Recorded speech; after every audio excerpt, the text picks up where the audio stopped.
Hi everyone and welcome to this week's Toonie. Today I have a special guest, Oksii. She's a dedicated fundraiser who's been fundraising for a long time now and most of you know her already. But maybe some other people will watch this and get to know Oksii. She's part of Angels of Donbas and together we are teaming up with them tomorrow to help the 56th Motorized Brigade. The commander of the brigade will also talk to us later in this video here, so stay tuned and watch till the end. First, I want to welcome Oksii. We've worked together before on some fundraisers, but this is the first time I sat down together with her and we talked about her motivation, her story, and the people she's helping every day out there. And you can hear her story too. So let's get into it. Hi, Oksii. We know each other already a little bit, not that very well. So please, can you tell us your story? Tell your story, me and the viewer here, to get to know you better. Story how I started volunteering, basically, if I got it right. Yeah. So basically, when started full scale war, I was already abroad. So I was living in Germany and working there. And the point when started full scale war, it was a bit shocking for me. And I kind of felt like, this survival instinct that like I survive, I'm safe here in Germany, but my family and my friends are in Ukraine and they are not safe. And I kind of felt like I must do something. At first, I just started like asking around who need help, just helping like friends like myself, just donating or donating money to different fundraisers. But I felt like I am not doing enough. I always felt like I should I go back just to Ukraine? What should I do actually to feel maybe like mentally more satisfied that I do enough for my country, for my people who are suffering there? And at some point, one of friends, she just asked like help with fundraiser for her brother. And that's basically when I started volunteering the first time.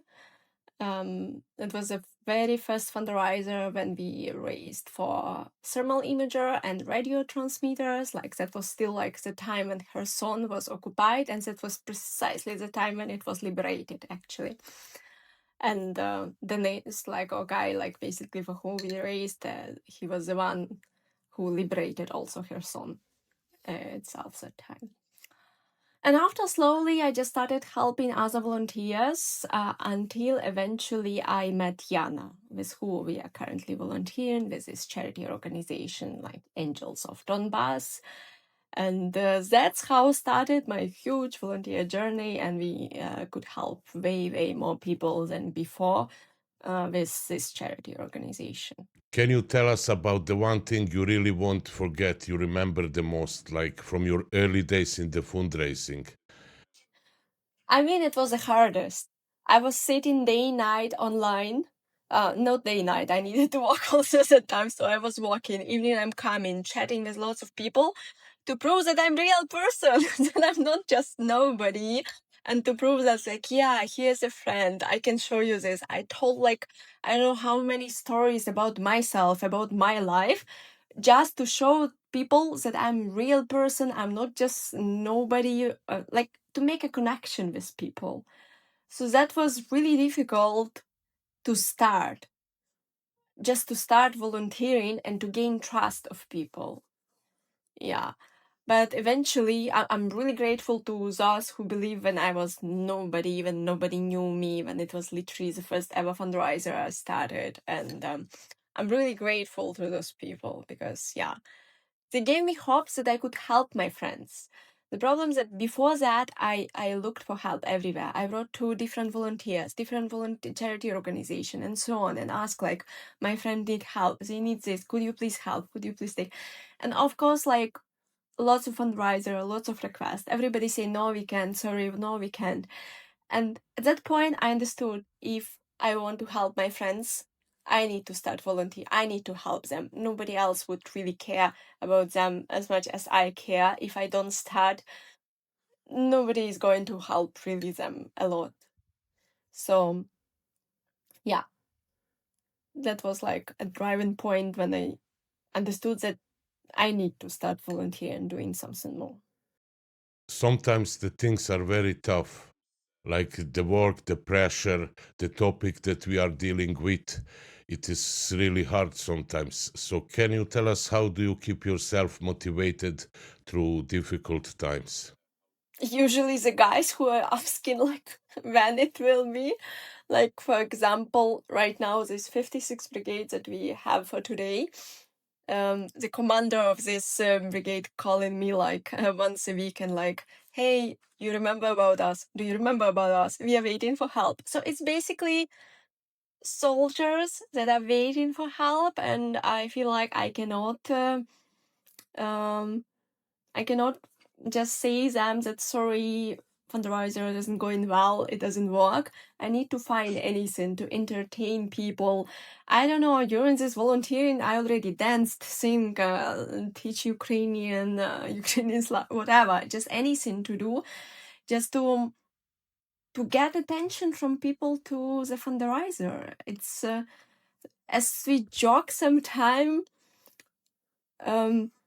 as I told to my mom that, okay, mom, it's good that I went to every club dancing, singing, playing piano, whatever it is, because right now I can use it for volunteering. It seemed before that it's useless, but well, whatever you can do actually to get attention to the fundraiser. Yeah.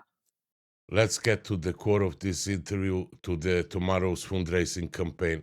Can you tell us who are we collecting for on this Toonie Tuesday together with you and your team? Sure. So this is 56th Brigade. They're often also called like Mariupol Brigade because they also were the ones who defend Mariupol before. And then they stay actually currently on Chasiv Yar direction. So it's actually a miracle how they keep that front line. It's very difficult, but for so long to defend Chasiv Yar, and Russians send there so much forces. I don't know how did they do it, honestly, to say. Like currently situation in this direction actually is not so easy and really, really difficult. And the first time when I talked with this commander, he was like, we are Mariupol Brigade. We really need your help because, like, you know, other brigades have some administration, but our administration is Mariupol. It's destroyed. Nobody could help us. Like, we really need your help. We are the poorest one. Please don't leave us. Please don't leave us. And it's a bit funny that he kept calling me, Oksana, please, dear, you didn't forget about us, no? Please, you didn't forget about us. And I'm like, yeah, you remember, we remember, you are in line, you are on these dates approximately, just wait, everything will be. But it's a bit, I understand that they are also stressed, they try to find help, and because, to my knowledge, lots of volunteers went actually to the front line as soldiers. And because of that, the amount of volunteers decreased, but the amount of requests which comes on one volunteer increased. And it's getting more difficult, honestly, to say. It's not like donation decreased. It's more like so many requests.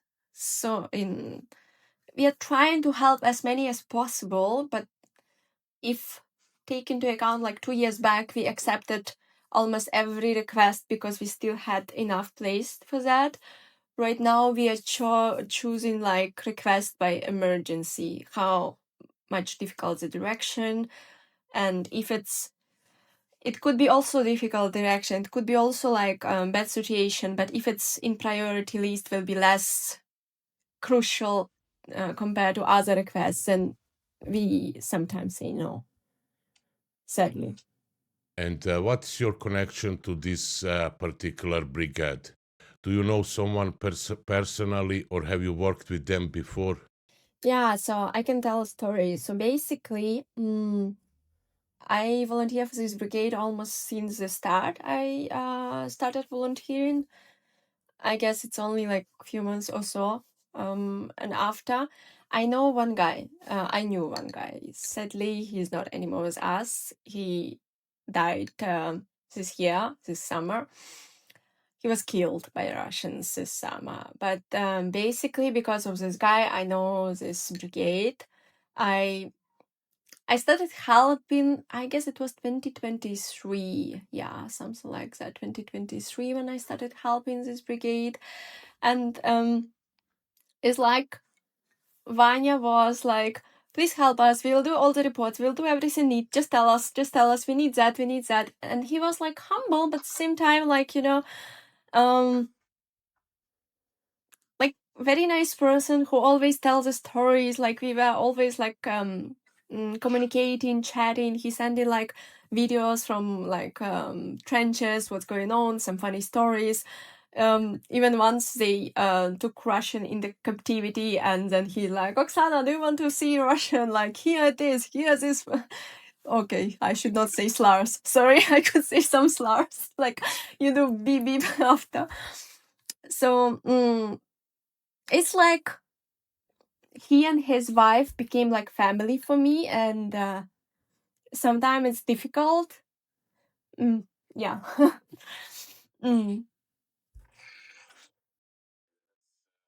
So I started to help Vanya, but he changed to another battalion, so I helped also previous battalion as well, then even if he changed to another.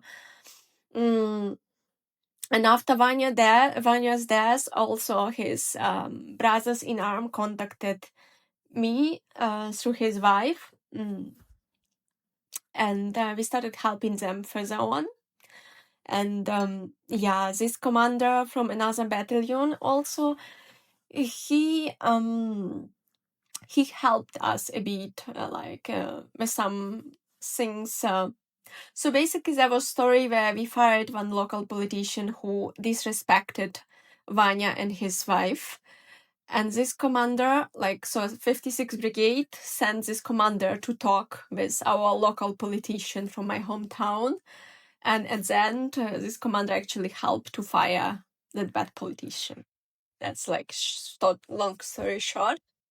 Yeah, that commander, that's how we met him, and that's how we start cooperating and helping also other battalions. And right now, I guess we have 4 battalions which we are helping. So I'm sometimes even joking that that we are ambassadors of 56th Brigade, because now we have not only one unit but many of them within the brigade. And yeah. You are part of Angels of Donbas. Can you tell me more about that? What's the spirit behind the name? How has this started? And who is behind this project? I mean, that's actually should be asked Yana, because Yana and her dad, the ones who made up or came up with this name. I think the story behind is basically to help Donbas region or Donetsk and region, and because Yana and her dad, they are helping front lines since actually 2014, if I'm not wrong to my memory, as far as I know. And yeah, basically, when started full scale, they are often going there to the front line, I guess every second week or every third week or so.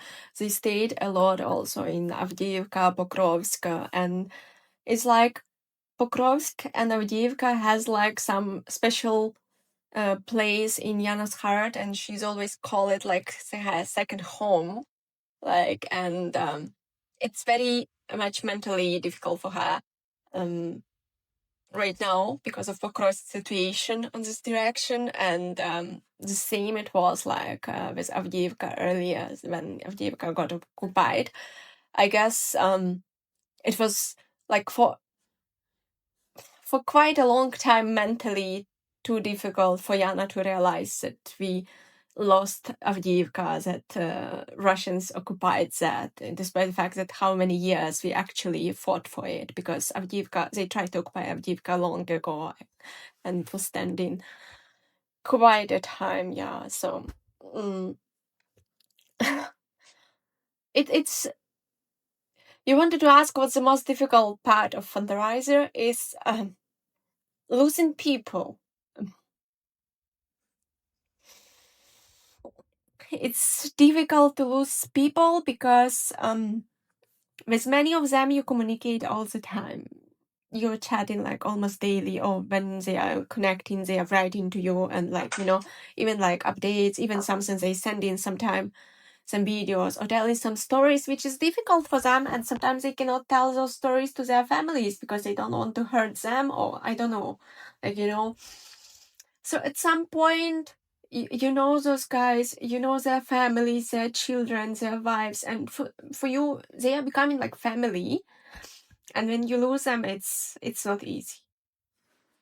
It's like in your brain, you cannot understand that you can lose them, actually.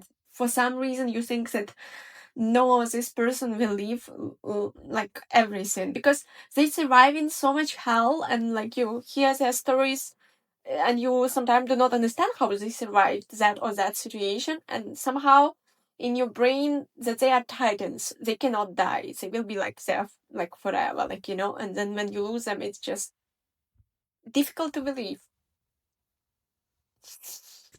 I have two closing questions. The first one is, what is a question you wish people would ask you more often?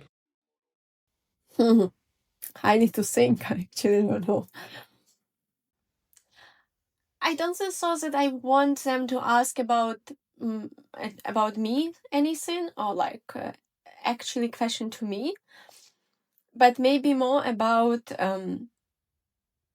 our guys, about soldiers, about tragedy of Ukrainians, about maybe history of Ukrainians.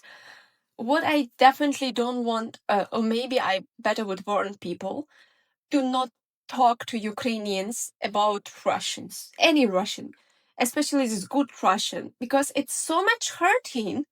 It's like you are going through pure hell, and people say you like, oh, I have a good Russian friend. Like, no, you don't. You have no idea what that good Russian friend actually think, because they never would tell you truth. It feels so much disrespecting when people looking for good Russians, talking about Russian friends, talking about Russian culture, which is not existent, by the way, because everything in Russian culture is stolen. They do not have any culture in reality. But when somebody's saying about like Russian poets and blah blah blah, like, why do you do it the time when Russians genociding Ukrainians? Okay, you want to look for some good Russians. Can you do it the moment when Russians stop genociding Ukrainians? Not. It's so much hurtful even to hear about those good Russians. They are already doing nothing. They do everything to help Kremlin. Even those which are good against Putin, they are not against the war. They're against Putin, but they are not against the war. They are totally okay with what's going on in Ukraine. And it's like, it's easy to recognize it by asking simple questions to them about Crimea, reparations. Do they want that Russia will be punished for the war in Ukraine, for the genocide of Ukrainians? Even those three will be enough to understand, because most of them will say like, no, no, no, no. They still, it's like, out of list of questions, like out of Russians, I guess it's 99% of them will be imperialistic mindset. It's just impossible to change them without re-education. And to talk about good Russians that come in as refugees to the West, what kind of refugees? They don't have any war. How they can be refugees? They come in to live comfortable life the moment they genocide Ukrainians. They genocide. Their relatives are walking to genocide Ukrainians. They sometimes still pay taxes to Russia to genocide Ukrainians. And when somebody say me, good Russians, find me those. Find me those. And finally, the last question. If you had one message you would like to, you could share here with the viewers in this video, what would the message be? I want to say that Ukraine stands not only for Ukraine. Ukraine stands right now for whole Europe. And actually, right now, the outcome of this war will decide, will democracy stay or no? Or will we end up all in dictatorship? I know there's some Europeans who think like it's not our war, like it never will come to us. Yeah, you told that in 2022. Now it's 2025, and Russian drones flying all over Europe, in every single country. They flying around to find military objects. They flying around to find infrastructure, what to do, how to do. Why do they do it? They did exactly the same before. Like, what talking about military bases, how they suddenly get exploded in Europe. And we had that before Russia attacked with full scale. We had that in Ukraine also. Our military bases suddenly got exploded. I know people think it's not their war, but it is very much their war. Whole Europe is the fate of whole Europe is depend on that. And if we collectively would not stop Russia, this thing what's going on, this kind of hell what's going on in Ukraine will happen in each European country. Because Russia is not waiting. Russia is getting other countries in cooperation, like China, Iran, North Korea, and so on. And they are getting them not only to conquer Ukraine, but to conquer whole Europe. And they are not going to stop unless we stop them. And Ukraine needs your help. We need your help, and you need our help, because Ukrainian army is the only army in Europe which know how to fight modern war, because war changed a lot. The war which was in 2022 is not the same war which is going on right now in 2025. And we know modern technology about modern war. And how I say, Europe needs us, we need Europe. We need to cooperate like each other, because right now it's only one European country under attack, Ukraine. But if we don't stop Russian, it will spread all over Europe. That was Oksii, one of the driving hearts behind the successful fundraisers you have seen early on Toonie Tuesday. I hope you have enjoyed to hear her perspective and her views as much as I did. Before we close, the commander of the brigade has a message he wants to share with our community. He speaks Russian, as do most of his soldiers from his unit, as they are the Mariupol unit. But don't worry, there is subtitles so everybody can follow. Я капитан Савин Василий Константинович, командир роты 56-й отдельной мотопехотной Мариупольской бригады. С первых дней широкомасштабного вторжения мы бьемся в самых горячих точках. Мариуполь, Донецкий аэропорт, Пески, Бахмут. Сейчас бьемся за Часов Яр. Нам очень нужна ваша помощь. Нам нужны дроны, рэбы, нужен пикап. Мы не перестанем биться в любом случае. Просто без вашей помощи мы очень быстро закончимся. Помогите, друзья. Thank you for watching.